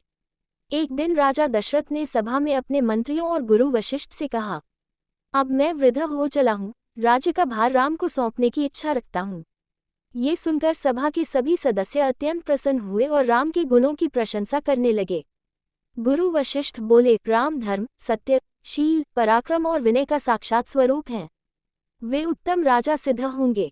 उसी समय मंथरा नाम की एक दासी कैकेयी के पास गई और उसे यह सूचना दी। मंथरा ने कैकेयी को भड़काते हुए कहा, यदि राम राजा बन गए तो तुम्हारा पुत्र भरत क्या करेगा, उसका अधिकार छिन जाएगा। कैकेयी पहले शांत थी, परंतु मंथरा की बातों में आकर उनका हृदय कठोर हो गया। उन्होंने अपने 2 वरों की याद दिलाई जो दशरथ ने अतीत में उन्हें दिए थे। उन्होंने निश्चय किया कि वे दशरथ से यही वर मांगेंगी। पहला वर, भरत को राजगद्दी दी जाए। दूसरा वर, राम को 14 वर्षों के लिए वनवास भेजा जाए। ये सुनकर मंथरा बहुत प्रसन्न हुई और कैकेयी को उकसाती रही। इस प्रकार राम के जीवन में एक नया और कठिन अध्याय आरंभ होने जा रहा था। रात्रि हो गई थी, परंतु कैकेयी मंथरा की बातों से व्याकुल और क्रोधित होकर कोप भवन में चली गई। राजा दशरथ को यह समाचार मिला कि रानी कैकेयी कोप भवन में है, तो वे तुरंत वहां पहुंचे। उन्होंने स्नेहपूर्वक पूछा, प्रिय, तुम कोप भवन में क्यों हो? तुम्हारी कौन सी इच्छा पूरी नहीं हुई? कैकेयी ने कहा, राजन, आपने पूर्व में मुझे 2 वर देने का वचन दिया था, क्या आप उन्हें अब पूरा करेंगे? 5 दशरथ बोले, मैं तुम्हें जो चाहो देने को तैयार हूँ। तुम जो कहो वही होगा। तब कैकेयी ने कठोर वाणी में कहा, मेरा पहला वर यह है कि मेरे पुत्र भरत को राज्य दिया जाए। दूसरा वर यह है कि राम को 14 वर्षों के लिए वनवास भेजा जाए। ये सुनते ही दशरथ पर जैसे वज्र गिर पड़ा। उन्होंने अत्यंत पीड़ा से कहा, कैकेयी, ये तुम क्या कह रही हो? राम तो मेरे प्राण हैं। दशरथ ने बहुत विनती की, पर कैकेयी अपने निर्णय पर अडिग रही। वह बोली, राजा को अपने वचन का पालन करना ही चाहिए। राजा दशरथ अति दुख में डूब गए। उनका हृदय टूटने लगा, वे मूर्छित हो गए। उस रात अयोध्या के राजमहल में भारी पीड़ा और अशांति फैल गई। राम के वनवास की छाया अब अयोध्या पर मंडराने लगी थी। राजा दशरथ पूरी रात पीड़ा में तड़पते रहे। उन्हें राम से वियोग का विचार असह्य हो रहा था। उधर कैकेयी ने राम को बुलाने के लिए दूत भेजा। राम ने जब संदेश सुना कि माता कैकेयी उन्हें बुला रही हैं, तो वे तुरंत आदरपूर्वक वहां पहुंचे। उन्होंने देखा कि पिता दशरथ मौन और दुखी बैठे हैं और माता कैकेयी गंभीर मुद्रा में है। राम ने पूछा, माँ, पिताजी इतने दुखी क्यों हैं, कृपया बताएं। कैकेयी बोली, पुत्र, राजा ने मुझे 2 वर देने का वचन दिया था। अब मैं वे वर मांग रही हूँ। पहला, भरत को राज्य दिया जाए। दूसरा, तुम 14 वर्षों के लिए वनवास जाओ और अरण्य में वास करो। राम ये सुनकर शांत रहे और बोले, माँ, ये सब तो मेरे लिए सौभाग्य की बात है। मैं आज ही वन जाने को तैयार हूँ। उन्होंने पिता की ओर देखा, जो दुख से व्याकुल हो रहे थे, और उन्हें शांत करने का प्रयास किया। राम ने कहा, पिताजी की आज्ञा और माता की इच्छा मेरे लिए सर्वोपरि है। ये सुनकर कैकेयी चुप रही, पर राम के धैर्य और शील ने सभी को चकित कर दिया। फिर राम ने वनगमन की तैयारी करने के लिए माँ कौशल्या से मिलने का निश्चय किया। अल्पविराम। राम कैकेयी से वनवास की आज्ञा लेकर अपनी माता कौशल्या के पास पहुंचे। उन्होंने आदरपूर्वक कहा, माता, पिता की आज्ञा से मुझे 14 वर्षों के लिए वनवास जाना होगा। मैं विदा लेने आया हूँ। ये सुनकर कौशल्या का हृदय कांप उठा। उन्होंने कहा, पुत्र, तू तो मेरे जीवन का आधार है। मैं तुझे कैसे वन भेज दूँ। राम ने उन्हें समझाया, माँ, पिताजी ने वचन दिया है और पुत्र का धर्म है कि वह पिता की आज्ञा का पालन करे। कौशल्या ने राम को गले लगाया और आंसुओं से भीगी हुई आंखों से कहा, तू धर्म का सच्चा मार्ग दिखा रहा है। तुझ पर मुझे गर्व है। जाओ पुत्र, वन में सुखपूर्वक रहो। मेरी शुभकामनाएं सदैव तुम्हारे साथ रहेंगी। उन्होंने राम को आशीर्वाद दिया और तपस्विनी के समान जीवन जीने का उपदेश भी दिया। राम ने माता के चरणों में प्रणाम किया और उनसे विदा ली। फिर वे अपने छोटे भाई लक्ष्मण और पत्नी सीता से मिलने चले। कौशल्या अपने आंसुओं को रोक न सकी, उनके मुख से बार बार यही निकल रहा था, हे राम, तू जल्दी लौट आना। राम जब वन जाने के लिए तैयार हो रहे थे, तो सीता ने भी साथ चलने की इच्छा प्रकट की। राम ने सीता से कहा, वन जीवन बहुत कठिन है। वहाँ न सुख है, न सुविधा। तुम राजमहल में रहो। सीता बोली, प्रभु, मैं आपकी अर्धांगिनी हूँ। जहाँ आप जाएंगे, वही मेरा स्थान है। यदि आप वन जाएंगे, तो मैं भी आपके साथ रहूंगी, सुख में भी, दुख में भी। राम ने कई बार मना किया, पर सीता अपने निर्णय पर अडिग रही। उन्होंने कहा, मैं कांटों पर चल लूंगी, वृक्षों की छाया में रह लूंगी, पर आपके बिना नहीं रह सकती। राम ने सीता का संकल्प और प्रेम देखकर अंततः उन्हें साथ चलने की अनुमति दे दी। इसके बाद लक्ष्मण आए और उन्होंने भी हाथ जोड़कर कहा, भैया, मैं भी आपके साथ वन चलूंगा। आपकी सेवा करूंगा और आपकी रक्षा करूंगा। राम ने लक्ष्मण से कहा, तुम भरत के साथ रहो और माता पिता की सेवा करो। लक्ष्मण बोले, राम के बिना मेरी कोई सेवा, कोई जीवन नहीं। मुझे साथ चलने की अनुमति दें। राम ने भाई के प्रेम को देखकर उसे भी साथ ले जाने का निर्णय लिया। तीनों राम, सीता और लक्ष्मण अब वनगमन की अंतिम तैयारी में लग गए। राम, सीता और लक्ष्मण ने तपस्वी जैसा वेश धारण किया। वे वनवास हेतु तैयार हो गए। नगरवासियों को जब राम के वन जाने का समाचार मिला, तो सब दुखी हो उठे। सैकड़ों नागरिक, स्त्री पुरुष, बूढ़े बच्चे राम के दर्शन करने उनके महल की ओर दौड़ पड़े। लोगों ने रास्ता रोककर कहा, प्रभु, हम आपको वन नहीं जाने देंगे। अयोध्या आपके बिना शून्य हो जाएगी। राम ने सबको प्रेम से समझाया, ये पिता की आज्ञा है और मेरा धर्म है उसका पालन करना। लोगों ने रोते हुए राम के रथ के आगे खड़े होकर विनती की, पर राम दृढ़ रहे। राम, सीता और लक्ष्मण को देख सभी का हृदय पिघल गया। वे पैदल ही उनके पीछे चल पड़े। तीनों ने मार्ग में गंगा नदी के तट पर पहुंचकर निवास किया। गंगा तट पर वे भद्रशिला के समीप विश्राम करने लगे और वहीं रात्रि बिताई। लक्ष्मण ने राम और सीता के लिए कुटिया बनाई और रात्रि भर पहरा दिया। वन जीवन का ये प्रारंभिक चरण ही पूरे अयोध्या को रोने पर विवश कर गया था। राम का त्याग, सीता का प्रेम और लक्ष्मण की सेवा, ये त्रयादर्श बन गया। राम, सीता और लक्ष्मण गंगा के तट पर पहुंचे जहां निषादराज गो का राज्य था। गो को जब ये पता चला कि राम वन जा रहे हैं और गंगा तट पर ठहरे हैं, तो वह अत्यंत व्याकुल होकर उन्हें मिलने दौड़ा। गो ने राम के चरणों में गिरकर कहा, प्रभु, आप मेरे राज्य में पधारे, यह मेरा सौभाग्य है। मैं आपकी सेवा करना चाहता हूँ। राम ने प्रेमपूर्वक गो को गले लगाया और कहा, गो, तुम मेरे स्नेही मित्र हो। तुम्हारे प्रेम से मैं बहुत प्रसन्न हूँ। गो ने उन्हें भोजन, विश्राम और नाव की व्यवस्था करने का प्रस्ताव दिया। राम बोले, हम वनवासी हैं, भूमि पर ही शयन करेंगे, फल मूल खाएंगे और तपस्वियों का जीवन जिएंगे। लक्ष्मण ने सारी रात राम और सीता की रखवाली करते हुए जागरण किया। प्रातःकाल राम ने गो से कहा, हमें गंगा पार करनी है, कृपया एक नाव की व्यवस्था करें। गुरु ने तुरंत अपनी नाव लाकर दी और अपने सेवकों के साथ स्वयं नाव खेने को प्रस्तुत हुआ। राम, सीता और लक्ष्मण ने गंगा तट पर गंगाजी को प्रणाम किया और गंगा पार होने लगे। गंगा पार करते समय सबकी आंखें नम थीं। राम के वियोग से गुरु भी रो रहा था। इस प्रकार वे तीनों प्रयाग की ओर प्रस्थान कर गए, अपने वनवास के मार्ग पर दृढ़तापूर्वक आगे बढ़ते हुए। गंगा पार कर राम, सीता और लक्ष्मण ने आगे का मार्ग तय किया और प्रयाग पहुंचे। वहां उन्होंने महान तपस्वी भरद्वाज ऋषि का आश्रम देखा और उनका दर्शन करने गए। भरद्वाज मुनि ने उनका आदरपूर्वक स्वागत किया और पूछा, हे राम, आप राज्य के युवराज हैं, फिर वन में क्यों आए हैं? राम ने संक्षेप में पिता के वचन, कैकेयी के वरदान और वनवास की बात बताई। ये सुनकर मुनि भरद्वाज बहुत प्रभावित हुए और बोले, धर्म की रक्षा के लिए तुमने महान त्याग किया है। उन्होंने अपने शिष्यों से कहा, इन तीनों के लिए सुंदर कुटिया और भोजन की व्यवस्था करो। ऋषि ने पवित्र यमुना नदी के तट पर स्थित चित्रकूट पर्वत की महिमा बताई।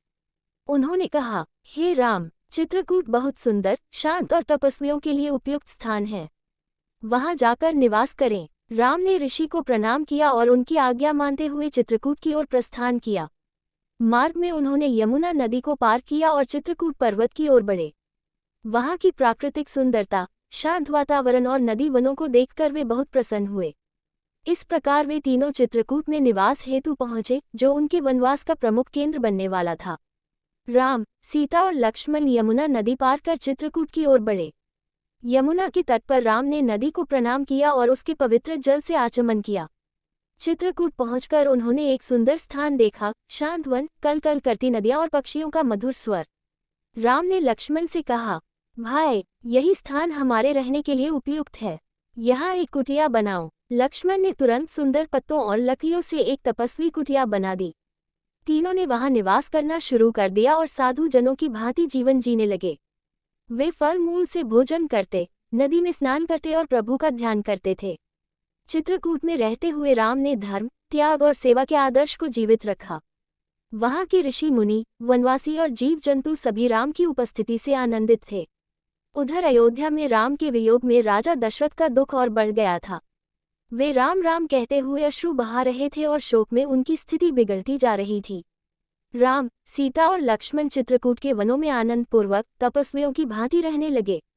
उनका जीवन अब त्याग और तपस्या का आदर्श बन चुका था। अयोध्या में जब राम, सीता और लक्ष्मण के वन जाने का समाचार फैल गया, तो संपूर्ण नगर शोक में डूब गया। वृद्ध, स्त्रियां, बालक, मंत्री और सेवक सभी राम के वियोग में व्याकुल हो उठे। नगर के बाजार सूने हो गए, किसी को भी भोजन या नींद नहीं आ रही थी। राजा दशरथ राम के वियोग में धीरे धीरे शरीर और मन से टूटते जा रहे थे। वे बार बार राम का नाम लेते और बोलते, राम, मेरे पुत्र, मैं तुझसे बिछड़कर कैसे जीवित रहूं। उन्होंने बार बार यह कहा कि उन्होंने कैकेयी से जो वचन दिया था वह अनुचित था। वे अपनी दशा पर पश्चाताप करते हुए अश्रुओं से भीगे रहते थे। मंत्रीगण, गुरु वशिष्ठ और नगरवासी उन्हें समझाने का प्रयास करते रहे, पर राजा की स्थिति अत्यंत दयनीय हो गई थी। दशरथ को रात में बार बार राम के सपने आते, वे उन्हें पुकारते और रो पड़ते। उन्होंने अपने पुत्र भरत को बुलवाने का आदेश दिया, जो उस समय अपने मामा के यहाँ था। सबको यही चिंता थी कि राजा दशरथ इस शोक को कितने दिन सह पाएंगे। राम का त्याग, सीता का साहस और लक्ष्मण की सेवा, इन सब के बीच अयोध्या का हृदय टूटने लगा था। राजा दशरथ राम वियोग के दुख में दिन प्रतिदिन दुर्बल होते जा रहे थे। वे बार बार बेहोश हो जाते और होश में आने पर राम को पुकारते, हे राम, तू कहाँ चला गया? मेरे जीवन का सहारा तू ही था।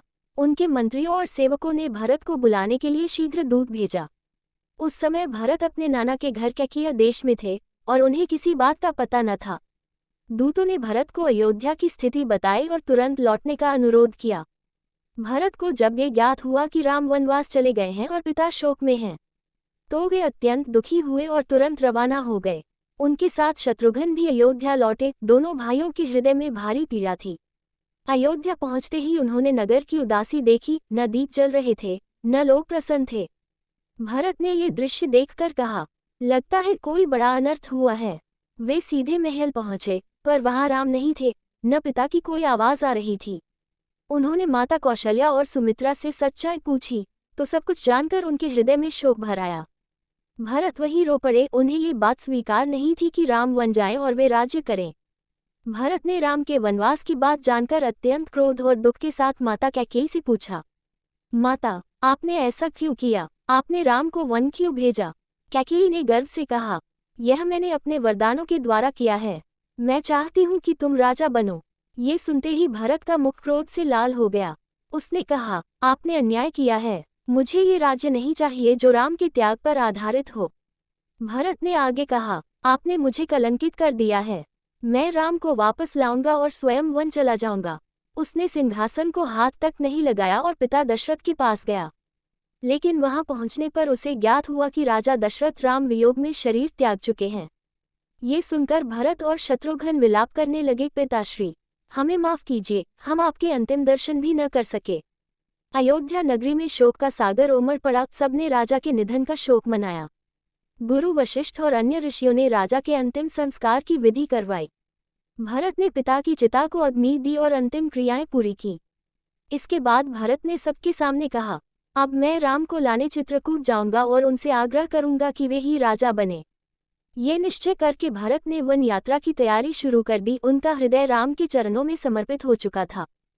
भरत ने ये निश्चय किया कि वे राम को मनाकर अयोध्या वापस लाएंगे। उन्होंने राम को खोजने के लिए एक बड़ा दल तैयार किया। मंत्रीगण, सैनिक, ऋषिगण, गुरु वशिष्ठ और नगरवासी भी साथ चल पड़े। सबने गंगा पार की और प्रयाग पहुंचे, जहां भरद्वाज मुनि का आश्रम था। भरत ने मुनि को प्रणाम किया और राम का पता पूछा। भरद्वाज मुनि ने पहले तो पूछा, क्या तुम राम को राज्य के लिए लाने आए हो या उनसे युद्ध करने? भरत ने हाथ जोड़कर उत्तर दिया, मैं राम के बिना राज्य नहीं चाहता। मैं उनका चरण स्पर्श करके उन्हें वापस लाने आया हूँ। ये सुनकर मुनि बहुत प्रसन्न हुए और बोले, हे भरत, तुम धर्मात्मा हो। राम चित्रकूट में हैं, वहीं जाओ। मुनि ने सबके लिए सुंदर भोजन, विश्राम और यज्ञ की व्यवस्था करवाई। अगले दिन भरत ने यमुना पार की और चित्रकूट की ओर प्रस्थान किया। चित्रकूट की पर्वतीय शांति में राम, सीता और लक्ष्मण तपस्वी जीवन बिता रहे थे। भरत का दल जैसे ही चित्रकूट पहुंचा, वन में रहने वाले ऋषि मुनियों ने राम को सूचना दी। राम ने कहा, लगता है भारत आ रहा है। न जाने वह क्या चाहता है, पर मैं सत्य और धर्म से विचलित नहीं होऊंगा। राम ने लक्ष्मण से कहा, भरत आ रहे हैं, शायद वह राज्य के लिए युद्ध करना चाहता है। लक्ष्मण बोले, भैया, यदि भरत युद्ध करेगा तो मैं उसे उत्तर दूंगा। राम ने लक्ष्मण को शांत करते हुए कहा, वह हमारा भाई है, क्रोध मत करो। इतने में भरत का दल चित्रकूट पहुंचा। भरत ने राम को देखा और रोते हुए चरणों में गिर पड़ा। राम ने उसे उठाया और गले से लगाया। दोनों भाइयों की आंखों में आंसू थे। भरत ने कहा, भैया, मैंने ये सब नहीं किया। मैं राज्य नहीं चाहता, आप ही राजा बनिए। राम बोले, मैं पिता का वचन निभा रहा हूँ। 14 वर्ष पूरे होने पर लौटूंगा। भरत ने बहुत आग्रह किया, पर राम अपने व्रत से विचलित नहीं हुए। अंत में भरत ने राम की खड़ाऊं ली और कहा, मैं इन्हें सिंहासन पर रखकर राज्य चलाऊंगा। सबने राम के चरणों में प्रणाम किया और भरत अयोध्या लौट आए। भरत ने अयोध्या लौटकर राम की खड़ाऊं को राज सिंहासन पर रखा। उन्होंने नंदीग्राम में रहकर तपस्वी जीवन अपनाया, भूमि पर शयन, काषाय वस्त्र, फलाहार। अयोध्या में कोई भी उत्सव नहीं मनाया जाता था। सब लोग राम के लौटने की प्रतीक्षा कर रहे थे। भरत दिन रात राम की सेवा भावना से राज्य चला रहे थे। चित्रकूट में राम, लक्ष्मण और सीता शांतिपूर्वक जीवन बिता रहे थे। वन के ऋषियों ने राम से निवेदन किया, हे राम, अब यहाँ राक्षसों का उपद्रव बढ़ रहा है, कृपया कहीं और निवास करें। राम ने उनकी बात मानकर चित्रकूट को छोड़ने का निश्चय किया। तीनों अग्निहोत्र लेकर दक्षिण दिशा में आगे बढ़ गए। मार्ग में उन्होंने अनेक ऋषियों के आश्रम देखे और उनसे आशीर्वाद लिया। राम ने वनवास के दौरान धर्म, त्याग और संयम का आचरण जारी रखा। उन्हें देखकर वन के पशु पक्षी तक शांत और सुखी हो जाते थे। वे तीनों पंपा सरोवर के पास पहुंचे और वहां कुछ समय रुके। राम ने सीता को सुंदर प्राकृतिक दृश्य दिखाए और धर्म की बातें बताईं। लक्ष्मण सेवा में तत्पर रहते और वन से फल मूल लाकर लाते। चित्रकूट और पंपा के बीच राम ने विभिन्न ऋषियों से मिलकर उनका सम्मान किया। उन्होंने आश्रमों में निवास कर तपस्वियों से धर्म और ध्यान की बातें सीखीं। इस प्रकार राम का वनवास ज्ञान और अनुभव से भरता गया। वन में कुछ स्थानों पर राक्षसों द्वारा ऋषियों को सताया जा रहा था। राम ने उन्हें वचन दिया, मैं राक्षसों का नाश करूंगा और धर्म की रक्षा करूंगा। सभी ऋषियों ने राम को धर्मरक्षक कहा और उनका सम्मान किया। एक दिन एक वृद्ध ऋषि राम से मिलने आए और बोले, हे राम, आप मेरे यज्ञ की रक्षा करें। राक्षसों से नष्ट कर रहे हैं। राम ने लक्ष्मण से कहा, हमारा कर्तव्य है कि हम धर्म की रक्षा करें। उन्होंने उस ऋषि के यज्ञ की रक्षार्थ कुछ समय वहां बिताया। रात्रि के समय राक्षस यज्ञ विध्वंस करने आए। राम और लक्ष्मण ने धनुष बाण लेकर उनका सामना किया। दोनों भाइयों ने उन राक्षसों का वध कर दिया और यज्ञ की रक्षा की। यज्ञ पूर्ण होने पर सभी ऋषियों ने राम को आशीर्वाद दिया और कहा, आप धर्म के आदर्श हैं, इस युग में आप ही आशा हैं। राम ने विनम्र होकर कहा, मैं तो केवल धर्म पालन कर रहा हूँ। इसके बाद वे तीनों आगे बढ़े, नए स्थान की ओर, नए अनुभवों की ओर। राम, सीता और लक्ष्मण पंचवटी क्षेत्र में पहुंचे, जो एक सुंदर और शांत वन था। उन्होंने वहां कुटिया बनाए और निवास करने लगे। वहां गोदावरी नदी बहती थी और वन में ऋषि मुनि व पशु पक्षी सभी शांतिपूर्वक रहते थे। राम ने लक्ष्मण से कहा, ये स्थान वनवास के लिए उपयुक्त है। वन में एक दिन शूर्पणखा नाम की राक्षसी आई। वह रावण की बहन थी। उसने राम को देखा और उस पर मोहित हो गई। उसने राम से विवाह का प्रस्ताव रखा, लेकिन राम ने विनम्रतापूर्वक मना कर दिया। फिर वह लक्ष्मण के पास गई, पर लक्ष्मण ने भी उसे टाल दिया। क्रोधित होकर शूर्पणखा ने सीता को हानि पहुंचाने की कोशिश की। तब लक्ष्मण ने उसकी नाक और कान काट दिए। शूर्पणखा रोती हुई अपने भाइयों खर और दूषण के पास पहुंची। उसने उन्हें राम के बारे में भड़काया। क्रोधित होकर खरदूषण ने अपने राक्षसों के साथ राम पर आक्रमण कर दिया। राम ने अकेले ही उन सभी राक्षसों का वध कर दिया। शूर्पणखा ने ये सब रावण को जाकर बताया। उसने सीता की सुंदरता का वर्णन किया और कहा, राम के कारण हमारे राक्षस मारे गए। रावण ने सीता को प्राप्त करने की योजना बनाई। उसने मारीच को बुलाया और कहा, तुम स्वर्ण मृग बनकर राम को वन में ले जाओ। मारीच ने पहले मना किया, पर रावण के डर से वह मान गया। वह एक सुंदर स्वर्ण मृग का रूप धरकर पंचवटी पहुंचा। सीता ने राम से कहा, यह मृग बहुत सुंदर है, इसे पकड़कर लाइए। राम लक्ष्मण को सीता की रक्षा हेतु छोड़कर मृग के पीछे गए। राम ने मृग का पीछा किया और अंत में उसे बाण से मारा। मरते समय मारीच ने राम की आवाज में पुकारा, हा लक्ष्मण सीते। सीता ने वह आवाज सुनकर लक्ष्मण से कहा, अपने भाई की सहायता करो। लक्ष्मण ने समझाया कि यह माया है, पर अंततः सीता के आग्रह पर वह चले गए। रावण उस समय साधु का रूप धरकर सीता के पास आया। उसने सीता से भिक्षा मांगी और धीरे धीरे छल से बातचीत की। फिर उसने अपने असली रूप में आकर सीता का हरण कर लिया। वह सीता को रथ में बिठाकर आकाश मार्ग से ले गया। रास्ते में पक्षीराज जटायु ने रावण को रोका। उसने रावण से युद्ध किया, पर रावण ने उसके पंख काट दिए। घायल होकर जटायु भूमि पर गिर पड़ा और रावण सीता को लंका ले गया। राम और लक्ष्मण जब लौटे तो सीता को न पाकर व्याकुल हो गए। वे जंगल जंगल भटकने लगे और हर प्राणी से सीता का पता पूछते रहे। उन्हें जटायु मिला, जो मृत्यु के निकट था। जटायु ने रावण द्वारा सीता हरण की बात बताई और प्राण त्याग दिए। राम ने जटायु का विधिपूर्वक अंतिम संस्कार किया और उसका सम्मान किया। फिर वे सीता की खोज में दक्षिण दिशा की ओर बड़े मार्ग में शबरी नाम की तपस्विनी से भेंट हुई। उसने राम की बहुत सेवा की और मीठे बेर खिलाए। शबरी ने उन्हें बताया कि वे ऋषिमुख पर्वत जाएं, वहां सुग्रीव मिलेंगे जो सहायता करेंगे। शबरी ने राम को बताया कि ऋषिमुख पर्वत पर सुग्रीव नाम का वानर रहता है, जो रावण का शत्रु है। राम और लक्ष्मण उसी पर्वत की ओर चल पड़े। मार्ग में राम ने सुग्रीव के मंत्री हनुमान से भेंट की। हनुमान ने राम की बात सुनी और उन्हें सुग्रीव के पास ले गए। सुग्रीव ने राम से मैत्री की और कहा, आप सीता की खोज में मेरी सहायता करें, मैं भी आपकी सहायता करूंगा। सुग्रीव ने राम को बताया कि उसका भाई बाली बलपूर्वक उसका राज्य छीन चुका है। राम ने वचन दिया, मैं बाली का वध कर तुम्हें राज्य दिलाऊंगा। राम ने छिपकर बाली को युद्ध करते समय बाण से मारा और सुग्रीव को राज्य दिलाया। सुग्रीव ने राम को वचन दिया कि वह सीता की खोज में वानर सेना भेजेगा। मानसून के समय राम ने किष्किंधा पर्वत पर निवास किया। वर्षा के बाद सुग्रीव ने अपने वानर सेनापतियों को सीता की खोज में चारों दिशाओं में भेजा। दक्षिण दिशा में हनुमान, अंगद, जाम्बवान आदि सीता की खोज में निकले। सीता की खोज करते हुए वानर दल कई क्षेत्रों में गया। वे समुद्र तट पर पहुंचे, लेकिन समुद्र पार करना कठिन था। तब जाम्बवान ने हनुमान को उनकी शक्ति की याद दिलाई। हनुमान ने विशाल रूप धारण किया और समुद्र पार उड़ने का संकल्प लिया। हनुमान विशाल रूप में समुद्र के ऊपर से उड़ चले।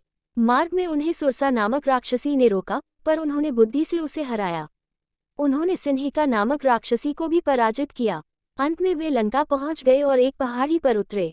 हनुमान ने रात्रि में लंका नगर में प्रवेश किया। उन्होंने रावण का भव्य महल, राक्षस सेना और अंत में अशोक वाटिका देखी।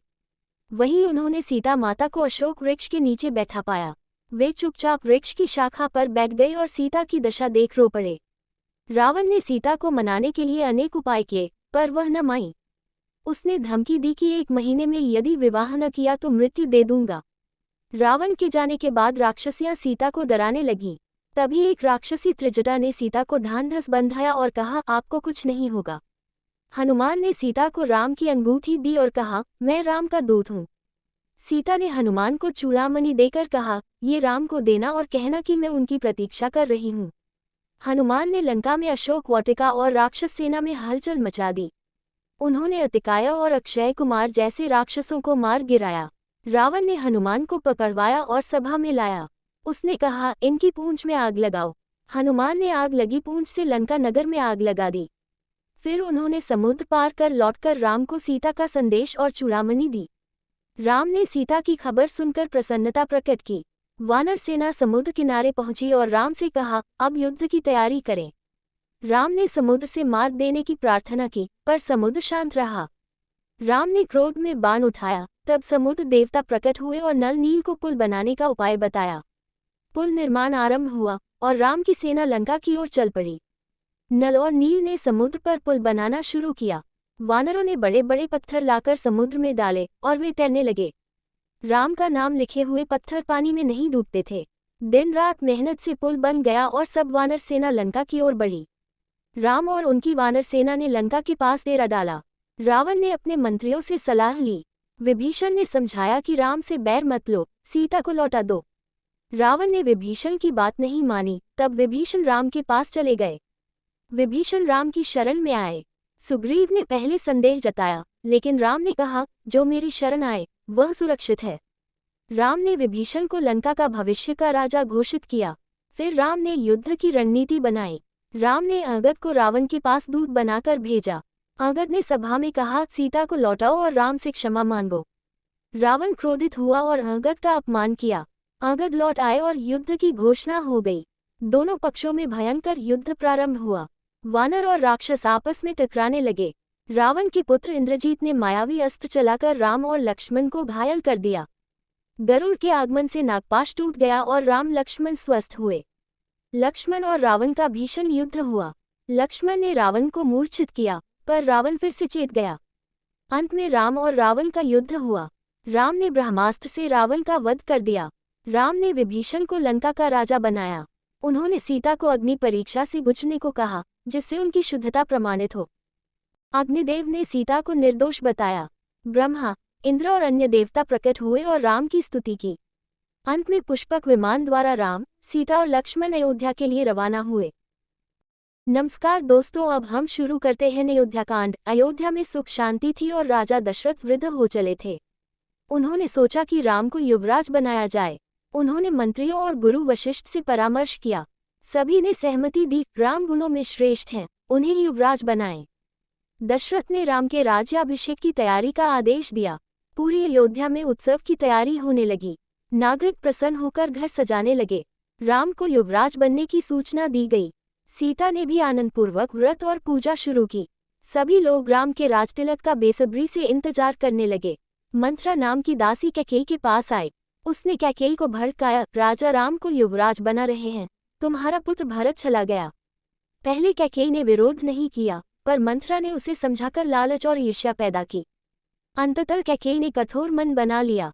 कैकेयी ने क्रोधित होकर कोप भवन में प्रवेश किया। राजा दशरथ को जब पता चला तो वे तुरंत उसे मनाने पहुंचे। कैकेयी ने उन्हें पुराने वचन की याद दिलाई, आपने मुझे 2 वर देने का वादा किया था। उसने कहा, पहला वर, राम को वनवास दो, दूसरा, भरत को राजा बनाओ। दशरथ यह सुनकर अत्यंत दुखी हुए। उन्होंने बहुत विनती की, पर कैकेयी अपने हाथ पर अड़ी रही। राजा मूर्छित हो गए और रोने लगे। अंत में उन्होंने वचन पालन करने का निश्चय किया। राम को बुलवाने का आदेश दिया गया। राम दरबार में आए और पिता को अत्यंत दुखी देखा। उन्होंने कारण पूछा, पर राजा बोल नहीं सके। कैकेयी ने राम से कहा, तुम्हें 14 वर्षों के लिए वन जाना होगा और भरत को राज्य मिलेगा। राम ने शांत मन से आदेश को स्वीकार किया। उन्होंने कहा, मुझे इसमें कोई कष्ट नहीं है, मैं आज ही वन जाऊंगा। राम ने सीता और लक्ष्मण को सूचना दी। सीता ने कहा, मैं भी आपके साथ वन जाऊंगी। लक्ष्मण ने भी कहा, मैं भी आपके साथ रहूंगा। तीनों ने वनवास की तैयारी की। नगरवासियों को जैसे ही यह समाचार मिला, वे अत्यंत दुखी हो उठे। राम ने माता कौशल्या को वनवास की बात बताई। कौशल्या विलाप करने लगी। उन्होंने कहा, मैं भी तुम्हारे साथ वन जाऊंगी। राम ने उन्हें समझाया और उनका मन शांत किया। कौशल्या ने उन्हें आशीर्वाद देकर विदा किया। राम ने राजा दशरथ से अंतिम बार विदा ली। राजा मूर्छित हो गए और राम को रोक न सके। राम, सीता और लक्ष्मण अयोध्या से निकल पड़े। नगरवासी भी उनके पीछे पीछे चलने लगे।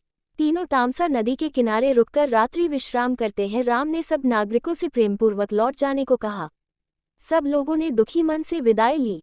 सुबह होते ही राम ने तामसा नदी पार की और आगे बढ़े। उन्होंने ऋषियों के आश्रमों में भी विश्राम किया। मार्ग में राम का त्याग और धैर्य देख सभी प्रभावित हुए। राम, सीता और लक्ष्मण आगे बढ़ते हुए ऋषि भारद्वाज के आश्रम पहुंचे। ऋषि ने उन्हें आदरपूर्वक सत्कार दिया। राम ने वनवास का कारण बताया। ऋषि ने उन्हें चित्रकूट पर्वत पर निवास करने की सलाह दी। राम ने धन्यवाद दिया और चित्रकूट की ओर प्रस्थान किया। चित्रकूट पहुंचकर राम ने सुंदर आश्रम बनाया। वहां का शांत वातावरण उन्हें बहुत अच्छा लगा।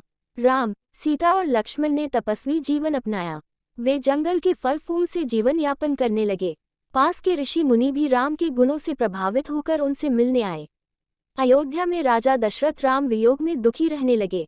वे राम को याद करते हुए व्याकुल हो गए। उन्होंने सीता और लक्ष्मण का भी नाम लिया और विलाप करते रहे। बार बार उन्होंने राम को पुकारा। अंततः वे अत्यंत दुख के कारण प्राण त्याग देते हैं। राजा दशरथ के निधन की सूचना पूरे अयोध्या में फैल गई। सभी नगरवासी शोक में डूब गए। गुरु वशिष्ठ ने भरत को बुलाने के लिए दूत भेजे। भरत और शत्रुघ्न उस समय कैकेय देश में थे। दूतों ने उन्हें तुरंत अयोध्या लौटने को कहा। भरत और शत्रुघ्न अयोध्या लौटे तो सब कुछ बदला हुआ था। नगर में शोक का माहौल था। कोई संगीत या उत्सव नहीं हो रहा था।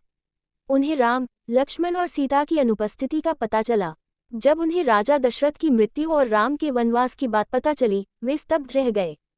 भरत ने मां कैकेयी से इसका कारण पूछा। कैकेयी ने गर्व से कहा, मैंने राम को वनवास दिलवाया और तुम्हें राजा बनाया। भरत ये सुनकर अत्यंत क्रोधित हुए। उन्होंने कहा, मां, तुमने पाप किया है। मैं ऐसा राज्य कभी स्वीकार नहीं करूंगा। शत्रुघ्न ने भी मंथरा को पकड़कर दंडित किया। भरत ने तय किया कि वे राम को वापस लाकर राजा बनाएंगे। गुरु वशिष्ठ, भरत, शत्रुघ्न और मंत्रीगण राम को मनाने चित्रकूट की ओर चल पड़े। साथ में सेनाएं और नगरवासी भी राम से मिलने चले। मार्ग में वे सभी दुखी मन से राम को पुकारते रहे। उनका उद्देश्य राम को वापस लाकर राजगद्दी पर बैठाना था। वे चित्रकूट पहुंचते हैं। राम ने दूर से भरत और गुरु वशिष्ठ को आते देखा। उन्होंने सोचा, मुझे अयोध्या लौटने को तो नहीं कहा जाएगा। फिर उन्होंने आगंतुकों का स्वागत किया। भरत ने राम के चरणों में गिरकर राज्य लौटने की प्रार्थना की। राम ने प्रेम से उन्हें उठाया। भरत ने सभी कथा विस्तार से सुनाई। उन्होंने कहा, पिता की मृत्यु का मुझे बहुत दुख है, पर आप ही राजा बने। राम ने कहा, मैं पिता के वचन का पालन कर रहा हूँ। मैं 14 वर्ष बाद ही लौटूंगा। भरत ने बहुत अनुनय किया, पर राम ने मना कर दिया। राम ने धर्म की मर्यादा का पालन किया। अंत में भरत ने राम की खड़ाऊ चप्पल मांगी। उन्होंने कहा, मैं इन्हें सिंहासन पर रखकर राज्य चलाऊंगा। राम ने सहमति दी और खड़ाऊ दी। भरत ने उन्हें सिर पर रखा और अयोध्या लौटे। वे नंदीग्राम में रहकर तपस्वी जीवन जीने लगे और राम की प्रतीक्षा करने लगे। भरत नंदीग्राम में निवास करने लगे। उन्होंने राम की खड़ाओं को सिंहासन पर रखा, स्वयं वनों जैसी वेशभूषा अपनाए और नियमपूर्वक राज्य चलाया। वे प्रतिदिन राम के दर्शन के लिए व्याकुल रहते थे। अयोध्या में जनता भरत की भक्ति और निष्ठा देखकर प्रसन्न थी। राम चित्रकूट में तपस्वियों जैसा जीवन बिताने लगे। वे ऋषियों से धर्म और ज्ञान की चर्चा करते थे। लक्ष्मण जंगल से फल, कंद, मूल लाकर भोजन की व्यवस्था करते। सीता सब कार्यों में सहयोग देती थी। तीनों का जीवन शांतिपूर्ण और संयमित था। चित्रकूट में बहुत लोग राम से मिलने आने लगे। इससे वहां का वातावरण अशांत हो गया। ऋषियों ने राम से अनुरोध किया कि वे किसी और शांत स्थान पर चले जाएं। राम ने उनका अनुरोध स्वीकार किया। उन्होंने चित्रकूट छोड़ने का निर्णय लिया। राम, सीता और लक्ष्मण चित्रकूट से प्रस्थान करते हैं। वे विंध्याचल पर्वत, नदियां और घने जंगल पार करते हैं। मार्ग में कई ऋषियों से मिलते हैं और आशीर्वाद पाते हैं। वे जंगल के प्राणियों से भी बिना डर के रहते हैं। वन में जीवन कठिन था, लेकिन वे धैर्य से उसे निभा रहे थे। राम पंचवटी की ओर बढ़ते हैं। मार्ग में वे अनेक नदियां पार करते हैं। वे दंडकारण्य के गहरे वन में प्रवेश करते हैं। वहां राक्षसों का भी भय था, फिर भी वे निडर होकर धर्म का पालन करते रहे। दंडकारण्य में ऋषियों ने राम से अपनी पीड़ा बताई। उन्होंने कहा कि राक्षस यज्ञों में बाधा डालते हैं और ऋषियों को मारते हैं। राम ने वचन दिया, मैं धर्म की रक्षा करूंगा। लक्ष्मण भी युद्ध की तैयारी करने लगे। राम ने सभी ऋषियों को आश्वासन दिया। राम, लक्ष्मण और सीता ने पंचवटी पहुंचकर वहां आश्रम बनाया। ये स्थान गोदावरी नदी के किनारे था। वहां का दृश्य बहुत सुंदर और शांत था। वे वहीं रहने लगे और तपस्वी जीवन अपनाया। वन के प्राणी भी उनसे भयभीत नहीं रहते थे। एक दिन सूर्पखा नाम की राक्षसी राम के आश्रम आई। वह राम को देखकर मोहित हो गई और विवाह का प्रस्ताव रखा। राम ने विनम्रता से मना किया और लक्ष्मण की ओर इशारा किया। लक्ष्मण ने भी उसका उपहास किया। क्रोधित होकर सूर्पखा सीता को मारने दौड़ी। लक्ष्मण ने उसकी नाक काट दी। नाक कटने से अपमानित होकर सूर्पखा अपने भाइयों के पास गई। उसने खरदूषण से बदला लेने की बात कही। खरदूषण ने सेना सहित राम पर आक्रमण किया। राम ने अकेले ही सभी राक्षसों का वध किया। सूर्पखा भयभीत होकर रावण के पास गई। सूर्पखा ने रावण को राम और सीता के बारे में बताया। उसने सीता की सुंदरता की प्रशंसा की और कहा, वह तुम्हारे योग्य है। रावण को क्रोध और वासना दोनों जाग उठे। उसने सीता का हरण करने की योजना बनाई। रावण ने मारीच से सहायता मांगी। मारीच राक्षस तपस्वी का रूप धारण कर चुका था। उसने रावण को समझाने की कोशिश की, राम से शत्रुता मत करो। रावण ने धमकी दी, अगर तू मेरी बात नहीं मानेगा तो मैं तुझे मार दूंगा। मारीच ने विवश होकर रावण की बात मानी। उन्होंने योजना बनाई कि मारीच स्वर्ण मृग बनकर सीता को मोहित करेगा। मारीच ने स्वर्ण हिरण का रूप लिया और राम के आश्रम के पास पहुंचा। सीता ने हिरण को देखकर राम से उसे लाने की प्रार्थना की। राम लक्ष्मण को सीता की रक्षा करने कहकर मृग के पीछे चल पड़े। मारीच राम के बाण से मारा गया और हे सीते, हे लक्ष्मण कहकर गिरा। ये सुनकर सीता चिंतित हुई और लक्ष्मण को राम के पास भेजने लगी। सीता ने लक्ष्मण से कहा, तुम जानबूझकर राम की सहायता नहीं कर रहे। लक्ष्मण ने बहुत समझाया कि राम को कुछ नहीं होगा, लेकिन सीता ने कठोर शब्द कहे जिससे लक्ष्मण को जाना पड़ा। लक्ष्मण ने सीता को रेखा के भीतर रहने को कहा। वे दुखी मन से राम की ओर चल पड़े। रावण एक तपस्वी ब्राह्मण का रूप लेकर सीता के पास आया। उसने भिक्षा मांगी और सीता को रेखा पार करने के लिए उकसाया। जैसे ही सीता रेखा पार करती है, रावण उन्हें उठा लेता है। वह अपने रथ पर सीता को बैठाकर आकाश मार्ग से उड़ जाता है। सीता विलाप करती है और राम लक्ष्मण को पुकारती है। मार्ग में जटायु नामक वृद्ध गृध्र पक्षी रावण को रोकता है। वह सीता की रक्षा के लिए रावण से युद्ध करता है। रावण उसे घायल कर देता है और उसका पंख काट देता है। जटायु घायल अवस्था में धरती पर गिर पड़ता है। रावण सीता को लेकर लंका की ओर बढ़ जाता है। राम और लक्ष्मण वापस लौटते हैं और सीता को नहीं पाते। वे जंगल में सीता को खोजते हैं और दुखी होते हैं। उन्हें मार्ग में घायल जटायु मिलता है। जटायु सीता के हरण की पूरी कथा कहता है और प्राण त्याग देता है। राम उसका अंतिम संस्कार करते हैं। राम और लक्ष्मण सीता को खोजते हुए आगे बढ़ते हैं। वे राक्षसी शबरी के आश्रम पहुंचते हैं। शबरी राम को देखकर अत्यंत प्रसन्न होती है। वह मीठे बेर खिलाकर सेवा करती है। राम उससे प्रेमपूर्वक बातें करते हैं और आगे का मार्ग पूछते हैं। शबरी राम को बताती है कि वे ऋष्मुख पर्वत पर सुग्रीव से मिले। सुग्रीव वानरों का राजा है और वह उनकी सहायता करेगा। राम और लक्ष्मण वहां की ओर प्रस्थान करते हैं। वे अब सुग्रीव, हनुमान और वानरों की सहायता से सीता की खोज में जुटेंगे। यहीं से अरण्यकांड का आरंभ होगा। दोस्तों, अब हम चलते हैं अगले अध्याय में तथा शुरू करते हैं अरण्यकांड। राम, सीता और लक्ष्मण वन में आगे बढ़ते हैं। वे सुंदर और शांत स्थलों में विश्राम करते हैं। मार्ग में ऋषियों के आश्रम आते हैं और वे उन्हें प्रणाम करते हैं। सभी ऋषि राम को देखकर प्रसन्न होते हैं। वे राम से राक्षसों से रक्षा की प्रार्थना करते हैं। राम ऋषियों से धर्म और तपस्या के विषय में चर्चा करते हैं। वे यज्ञों में बाधा डालने वाले राक्षसों के बारे में सुनते हैं। राम उन्हें वचन देते हैं कि वे राक्षसों का नाश करेंगे। ऋषि उन्हें आशीर्वाद देते हैं। राम, सीता और लक्ष्मण आगे बढ़ जाते हैं। वे एक वन क्षेत्र में प्रवेश करते हैं जहां भयंकर राक्षस रहते हैं। वहां के आश्रम उजड़ गए हैं। राम इस स्थिति को देखकर दुखी होते हैं। वे वहां भी एक आश्रम बनाकर रहते हैं। लक्ष्मण पहरेदारी करते हैं। ऋषि अगस्त्य के बारे में उन्हें जानकारी मिलती है। वे अगस्त्य मुनि के दर्शन के लिए चल पड़ते हैं। मार्ग में सुंदर पर्वत और नदियां आती हैं। वे तीर्थों में स्नान करते हैं। सीता भी श्रद्धा से सब करती हैं। वे अगस्त्य मुनि के आश्रम पहुँचते हैं। मुनि उन्हें प्रेम से स्वागत करते हैं। वे राम की स्तुति करते हैं। राम अपने वनवास की बात बताते हैं। मुनि उन्हें दिव्य धनुष, बाण और अस्त्र देते हैं।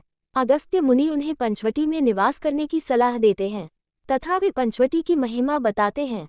राम वहां जाने को तैयार हो जाते हैं। तीनों पंचवटी की ओर चल पड़ते हैं। मार्ग में वे वन प्राणियों को देखते हैं। वे पंचवटी पहुंचते हैं और वहां आश्रम बनाते हैं। ये स्थान गोदावरी नदी के पास था। राम वहां रहकर वनवासी जीवन बिताते हैं। लक्ष्मण कुटिया बनाते हैं। सीता घर की तरह देखभाल करती है। एक दिन सूर्पणखा वहां आती है। वह राम को देखकर मोहित हो जाती है। राम मना करते हैं और लक्ष्मण की ओर संकेत करते हैं। लक्ष्मण भी हंसी में टालते हैं। क्रोधित होकर वह सीता पर झपकती है। लक्ष्मण उसकी नाक काट देते हैं। सूर्पणखा रोती हुई अपने भाइयों के पास जाती है। वह खरदूषण से बदला लेने की बात कहती है। खरदूषण सेना सहित राम पर आक्रमण करते हैं। राम अकेले ही सब राक्षसों को मार डालते हैं। वन के ऋषि प्रसन्न होते हैं। सूर्पणखा अब रावण के पास जाती है। वह सीता की सुंदरता का वर्णन करती है। रावण उसे पाने के लिए लालायित होता है। वह मारीच से सहायता मांगता है। योजना बनती है कि मारीच स्वर्ण मृग बनेगा। मारीच स्वर्ण हिरण बनता है। सीता उसे लाने को कहती है। राम हिरण के पीछे जाते हैं। मारीच राम के बाण से मारा जाता है और सीते लक्ष्मण चिल्लाता है। सीता चिंतित होती है तथा वह लक्ष्मण को भेजती है। लक्ष्मण रेखा खींचते हैं। वह कहते हैं कि इसे पार मत करना। लेकिन रावण ब्राह्मण बनकर आता है। सीता रेखा पार करती है। रावण सीता का अपहरण कर लेता है। फिर रास्ते में जटायु रोकने की कोशिश करता है लेकिन वह घायल होकर गिरता है। राम लक्ष्मण सीता को खोजते हैं। तभी जटायु मिलते हैं। जटायु बताता है कि रावण सीता को ले गया। जटायु प्राण त्यागता है। राम उसका अंतिम संस्कार करते हैं। फिर राम शबरी से मिलते हैं। वह प्रेम से बेर खिलाती है। शबरी ऋष्यमुख पर्वत पर सुग्रीव से मिलने की सलाह देती है। राम सुग्रीव से मित्रता करते हैं तथा बाली द्वारा अपमानित सुग्रीव राम से सहायता मांगता है। राम बाली का वध करते हैं। सुग्रीव को राजा बनाया जाता है। हनुमान, अंगद आदि सीता की खोज में निकलते हैं। समुद्र के पास पहुंचते हैं। हनुमान समुद्र लांघने का निश्चय करते हैं। राम समुद्र से रास्ता देने को कहते हैं। समुद्र विनती करता है, सेतु बनाओ। नल नील सेतु का निर्माण करते हैं। वानर सेना लंका की ओर चल पड़ती है। राम युद्ध की तैयारी करते हैं। सीता अशोक वाटिका में दुखी हैं। हनुमान सीता से मिलते हैं। राम की अंगूठी देते हैं। सीता उन्हें चूड़ामणि देती है। हनुमान लंका में उपद्रव कर लौटते हैं। दोस्तों चलते हैं अगले अध्याय में। अगला अध्याय है किष्किंधा कांड। ये कुल 67 सर्गों का है।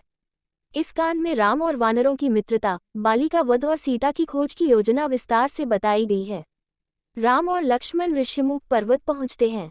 सुग्रीव और हनुमान उन्हें दूर से देखते हैं।